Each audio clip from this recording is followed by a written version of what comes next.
pakai ban hukum peliti di jalan. Ya, ini dia hukum. Kan atra tiga jawab le gure-gure tiga puah le ulama-ulama kan atra puna-puna. Memang atra dalam syariat. Berkali Nabi si berangkat orang yang gepinah, disingkirkan, ya, gehilangkan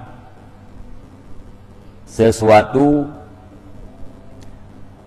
yang bisa menyakiti orang Islam. Yang ditulis oleh Allah Subhanahu Wa Taala kepada orangnya kebaikan.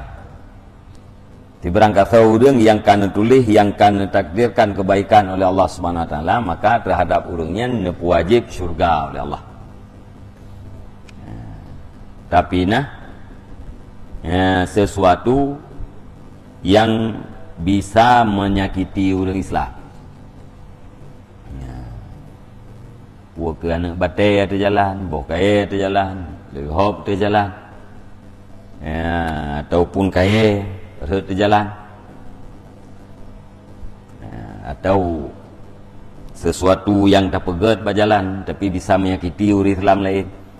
Yang bila tapi haranya Allah Subhanahu Wa Taala netulis kepada kita yang kebaikan, dan so yang tulis kebaikan oleh Allah Subhanahu Wa Taala nya orangnya nepu wajib syurga. Yang keinan itu biar hukum pakiban puduk kaya di jalan, pakiban hukum puduk talau di jalan, pakiban hukum peliti di jalan. Ini itu biar hukum. Kan atra tiga jawab le gure-gure tiga puah le ulama-ulama kan atra puna-puna. Memang ada dalam syariat. Hana tak pegat polisi tidur, hana tak pegat kaya di jalan, anak miat tiuro saboh ipok londa. Nyan atra hana pasti dah. Di masalah haji hana pasti. Sedangkan menyakiti pasti. Bumzai ron dan jangan tengin truk kunang gurdum atau tenjak Honda krih mengkrih mesin Honda. Nyampun kun alhamdulillah.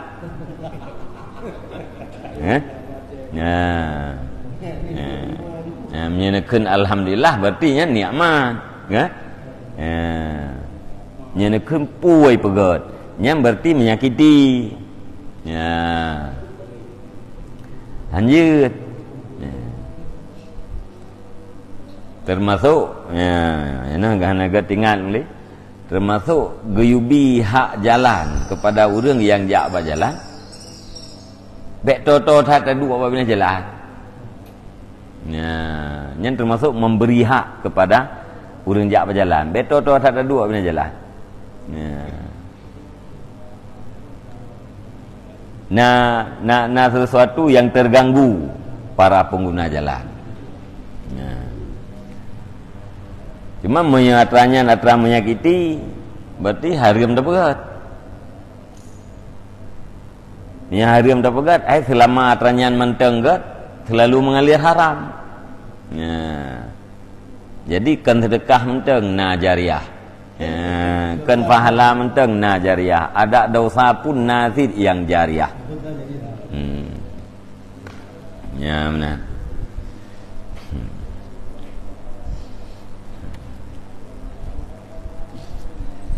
Kengkampan itu biar hukum kan? Boh kedro ya dia jalan. Yang bisa menyakiti orang Islam. Kaya cabang kaya tu patah hurt kenan atau iput langin hurt dia terjalan. Bisa menyakiti orang Islam. Hurt kedro buat alam. Tak bedah katanya tapinah atranya. Netulis haboh kebaikan oleh Allah dan orang yang kan tulis kebaikan oleh Allah ni pertamang dalam syurga oleh Allah. Duknan imbalan yang nabi oleh Allah kepada orang yang bisa menyelamatkan orang Islam yang lain. Benar. Tapi